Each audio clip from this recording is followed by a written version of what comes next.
fix Discord won't open in Windows 11. In today's video I will show you how to fix Discord won't open in Windows 11. So if you face this problem like it appear here, go to start and click on run system, click on it and write this command. So after you write it, click on OK and it will show you this folder. Now go and find Discord folder, click on it, and we need to delete this cache folder and code folder and GPU cache. So don't worry if you delete them.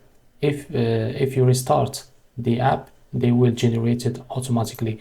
If they don't delete it to you, just go to task manager, click on it, right click, task manager, and right here Discord and click on end task, and then you can delete them without any problem.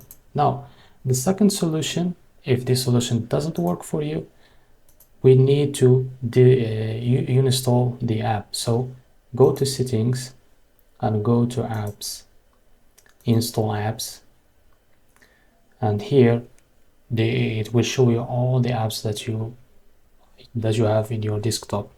Now we'll go to Discord like this. So after it shows you up, click on these three dots in top right corner and click uninstall the app and install it. And if this option doesn't work for you, the third option is you can make the software run as administrator. So how to do it? Just go to the icon software, right click on it. Now go properties.